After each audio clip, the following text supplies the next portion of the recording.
ಬಂಧುಗಳೇ, welcome to Sujaya Malnad ಚಾನಲ್ಗೆ ಮತ್ತೊಮ್ಮೆ ಸ್ವಾಗತ. ನಿಮಗೆ ಎಲ್ಲರೂ ಹೇಗಿದ್ದೀರಾ? ಎಲ್ಲರೂ ಚೆನ್ನಾಗಿದ್ದೀರಾ ಅಂತ ನಂಬುತ್ತೀನಿ. ಬನ್ನಿ, ಇವತ್ತು ನಾವು ಒಂದು ಹೆಸರು ಕಾಳಿನ ಜ್ಯೂಸ್ ಮಾಡೋಣ. ಬೇಸಿಗೆ ಬಿಸಿಲಿಗೆ ಇವಾಗ ಚೆನ್ನಾಗಿರುತ್ತೆ, ದೇಹಕ್ಕೆ ತಂಪು ಕೊಡುತ್ತೆ, ಹಾಗೆ ಬಾಯಿಗೆ ಕೂಡ ರುಚಿ ಕೂಡ ಕೊಡುತ್ತೆ, ತುಂಬ ಚೆನ್ನಾಗಿರುತ್ತೆ.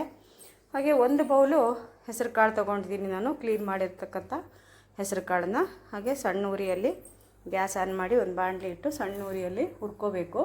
ಅಂದರೆ ತುಂಬ ಹುರಿಯೋದು ಬೇಡ, ಹಸಿ ವಾಸನೆ ಹೋಗೋ ತನಕ ಒಂದು ಸ್ವಲ್ಪ ಒಂದು 5 ನಿಮಿಷ ಬೆಚ್ಚಗೆ ಫ್ರೈ ಮಾಡ್ಕೊಂಡ್ರಾಯ್ತು. ಯಾಕೆಂದರೆ ಕೆಲವರು ಹಸಿದು ಮಾಡ್ತಾರೆ, ನಮ್ಮ ಮನೆಯಲ್ಲಿ ಇಬ್ಬರು ಕುಡಿಯೋಲ್ಲ ಹಸಿದು ಮಾಡಿದರೆ, ಹಾಗಾಗಿ ಸ್ವಲ್ಪ ಹುರ್ಕೊತೀನಿ ನಾನು. ಆ ಸ್ಮೆಲ್ ಸ್ವಲ್ಪ ಚೇಂಜ್ ಆಗುತ್ತೆ, ಹಸಿ ಸ್ಮೆಲ್ ಹೋಗುತ್ತೆ. ನಿಮಗೆ ಹಸಿ ಸ್ಮೆಲ್ ಇಷ್ಟ ಆದರೆ ಹಸಿದೇ ಮಾಡ್ಕೋಬೋದು, ಅಂದರೆ ಹುರಿಯೋದು ಬೇಡ, ಹಾಗೆ ಮಾಡ್ಬೋದು. ನಾನು ಹುರಿದು ಮಾಡ್ತಾಯಿದ್ದೀನಿ ಒಂದೊಂದು ಸಲ ಹಾಗೇನೂ ಮಾಡ್ತೀನಿ. ನನಗಿಷ್ಟ ಹಸಿ ಹೆಸರು ಕಾಳಿದೆಯಲ್ಲ ಅದನ್ನೇ ನೆನೆಸಿಬಿಟ್ಟು ಮಾಡೋದು ನನಗೆ ತುಂಬ ಇಷ್ಟ. ಆದರೆ ಮನೆಯಲ್ಲಿ ಒಬ್ಬೊಬ್ರು ಕುಡಿಯಲ್ಲ ಅಂತ ಸ್ವಲ್ಪ ಹುರಿತೀನಿ ನಾನು. ಹುರಿದುಬಿಟ್ಟು ಇವಾಗ ಇನ್ನೂ ನೋಡಿ ಹುರಿದಿದ್ದೀನಿ. 2 ತಾಸು ನೆನೆಸಿಬಿಡ್ಬೇಕೀಗ, 2-2.5 ತಾಸು ನೆನೆಸ್ಬೇಕು ಸಾಕು. ಕಡಿಮೆ ಅಂದರೆ ಒಂದು 2 ತಾಸಂತೂ ಬೇಕು, ನೆನಿಬೇಕದು. ತೊಳೆದ್ಬಿಟ್ಟು ನೆನೆಸಿ ಮುಚ್ಚಿಟ್ಬಿಡೋಣ 2 ತಾಸು. ನಾನು ಬೆಲ್ಲ ಇಟ್ಕೊಂಡಿದ್ದೀನಿ ನೋಡಿ, ಅಲ್ಲಿ ಕಾಣಿಸ್ತಾ ಇದೆ, ಯಾಕಂದರೆ ಅಳತೆ ಮಾಡಿ ತೋರಿಸ್ಬೇಕಲ್ಲ ಅದಕ್ಕೋಸ್ಕರ. 2 ತಾಸು ಅಂತ ಕೈಯಲ್ಲಿ ತೋರಿಸ್ತಾ ಇದ್ದೀನಿ ನಾನು, ಅಕಸ್ಮಾತ್ ಗೊತ್ತಾಗಿಲ್ಲ ಅಂದರೆ. ಈಗ ನೆಂದಿದೆ ನೋಡಿ, 2 ತಾಸು ಆಯಿತು, 2 ಅವರ್ಸ್ ಆಗಿದೆ ನೆಂದು.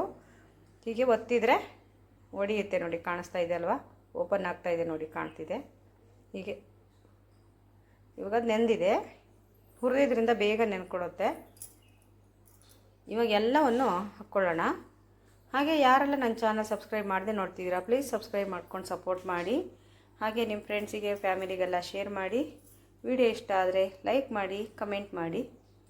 ಎಲ್ಲವನ್ನು ಹಾಕ್ಕೊಂಡಿದ್ದೀನಿ ಒಂದು ಮಿಕ್ಸಿ ಜಾರಿಗೆ ನೋಡಿ. ನೀರು ಚೆಲ್ಲಿಬಿಡೋಣ, ನೀರು ಬೇಡ ನಮಗೆ. ಇವಾಗ 1 ಬೌಲು ಹೆಸರು ಕಾಳಿಗೆ 1 ಬೌಲು ಬೆಲ್ಲ ಹಾಕ್ಕೊಂಡಿದ್ದೀನಿ, ಹಾಗೆ 4 ಏಲಕ್ಕಿ ಹಾಕ್ಕೊಂಡಿದ್ದೀನಿ. ಇವಾಗ ಸ್ವಲ್ಪ ನೀರು ಹಾಕ್ಕೊಂಡು ನುಣ್ಣಗೆ ರುಬ್ಕೊಂಬರೋಣ. ತುಂಬ ನೈಸಾಗಿ ರುಬ್ಕೋಬೇಕು. ಎಷ್ಟು ನೈಸ್ ರುಬ್ಕೊತೀವೋ ಅಷ್ಟು ಚೆನ್ನಾಗಿರುತ್ತೆ ಜ್ಯೂಸು, ಅಷ್ಟು ಜಾಸ್ತಿ ಸಿಗುತ್ತೆ ಕ್ವಾಂಟಿಟಿ. ನೋಡಿ ಆಯಿತು, ನೈಸಾಗಿ ರುಬ್ಬಿದ್ದೀನಿ ನಾನು, ಕಾಣ್ತಿದೆ ಅಲ್ಲ. ಸಿಪ್ಪೆ ತುಂಬ ನೈಸ್ ಆಗೋಲ್ಲ. ಸಿಪ್ಪೆ ಕುಡಿಯೋರು ಹೀಗೆ ಕುಡಿಬೋದು, ಇಲ್ಲ ಸೋಸಬೇಕು ಅಂದರೆ ಸೋಸ್ಕೊಂಡು ಕುಡಿಬೋದು. ನಾನೆಲ್ಲ ಸ್ವಲ್ಪ ನೀರು ಎಷ್ಟು ಬೇಕೋ ಅಷ್ಟು ಹಾಕ್ಕೊಂಡು ಸೋಸ್ತಾ ಇದ್ದೀನಿ. ಇವಾಗ ನಾನು ನೆನೆಸಿಟ್ಬಿಟ್ಟು ಅದೆಲ್ಲ ಹುರಿದು ನೆನೆಸಿಟ್ಟು ಹೋಗಿ ಸ್ನಾನ ಪೂಜೆ ಎಲ್ಲ ಮುಗಿಸ್ಕೊಂಬರೋಷ್ಟೊತ್ತಿಗೆ ಅವನ್ನೆಲ್ಲ ಹೊರಡಬೇಕಿತ್ತು. ಹಾಗೆ ಮನೆಯವರಿಗೆಲ್ಲ ಮಾಡಿಕೊಡೋಣ ಅಂದ್ಕೊಂಡು, ಅವರಿಗೆಲ್ಲ ಸೆಕೆಗೆ ಡೈಲಿ ಏನಾದ್ರು ಮಾಡ್ತಾ ಇರಬೇಕು, ಅದಕ್ಕೋಸ್ಕರ ಸಾರಿ ಎಲ್ಲ ಉಟ್ಕೊಂಡು ರೆಡಿಯಾಗಿ ಬಂದಿದ್ದೀನಿ. ಹಾಗೆ ಅಷ್ಟನ್ನು ಸೋಸ್ಕೊತಾ ಇದ್ದೀನಿ ನಾನು. ಸೋಸ್ಕೊಂಡು ಸೋಸ್ಕೊಳ್ಳೋದು ಯಾಕೆ ಅಂದರೆ, ಬೇರೆ ಒಳ್ಳೆ ಬೆಲ್ಲ, ಆರ್ಗ್ಯಾನಿಕ್ ಬೆಲ್ಲ ಅಥವಾ ಬೇರೆ ಬೆಲ್ಲ ಆದರೆ, ಜೋನಿ ಬೆಲ್ಲ ಆದರೆ ಸೋಸ್ಕೊಳ್ಳೋದೇನು ಬೇಡ, ಸಿಪ್ಪೆ ಇದ್ರ ಕುಡಿಬೋದು. ಇದು ಬೆಲ್ಲದಲ್ಲಿ ಕಸ ಇರುತ್ತಲ್ವ ಕೆಲವೊಂದೊಂದು ಸಲ, ಅದಕ್ಕೋಸ್ಕರನಾಯಿತು. ಮತ್ತು ಇದು ಸಿಪ್ಪೆ ಕೆಲವರು ಇಷ್ಟಪಡಲ್ಲ, ಹೆಸರು ಕಾಳಿನ ಸಿಪ್ಪೆ ಬರುತ್ತಲ್ವ, ಅದು ಬೇಡ, ಬಾಯಿಗೆ ಸಿಗುತ್ತೆ ಅಂದ್ಕೊಂಡು ಅದನ್ನು ಸ್ವಲ್ಪ ಸೋಸ್ಕೊತಿದ್ದೀನಿ. ಮತ್ತೇನಿಲ್ಲ ಇದರಲ್ಲಿ, ಬೇರೆ ಏನೂ ಸಿಗಲ್ಲ ನೋಡಿ. ಎಲ್ಲ ಆಯಿತು. ಸ್ವಲ್ಪ ನೀರೆಲ್ಲ ಹಾಕ್ಕೊಂಡು ಅದು ನೀಟಾಗಿ ಎಲ್ಲ ತಕ್ಕೊಂಬಿಡಬೇಕು. ಇವಾಗ ಆಯಿತು ನೋಡಿ, ಇಷ್ಟು ಸಿಕ್ಕಿದೆ ನಮಗೆ ಜ್ಯೂಸು. 4 ಜನ ಕುಡಿಬೋದು, ಕರೆಕ್ಟಾಗಿ 4 ಜನ ಕುಡಿಯೋಷ್ಟು ಜ್ಯೂಸು ಸಿಕ್ಕಿದೆ ನನಗೆ. ಇನ್ನೊಂದು ಸ್ವಲ್ಪ ನೀರು ಆ್ಯಡ್ ಮಾಡ್ಬೋದು, ನಾನು ನೋಡ್ಕೊತೀನಿ ಹೇಗಿದೆ ಅಂತ. 4 ಕಪ್ ಸಿಕ್ಕಿದೆ ನನಗೆ. 1 ಬೌಲ್ ಹೆಸರು ಕಾಳು ಚಿಕ್ಕ ಬೌಲಲ್ಲಿ ನೋಡಿ, ಎಷ್ಟು ಚೆನ್ನಾಗಿದೆ, ಕಾಣಿಸ್ತಿದಲ್ವಾ ನೋಡಿ, ಕುಡಿತಿದ್ದೀನಿ ನಾನು. Wow, super. Okay bye. Video ನೋಡೋಕ್ಕೆ ಧನ್ಯವಾದಗಳು. ಬಾಯ್ ಬಾಯ್.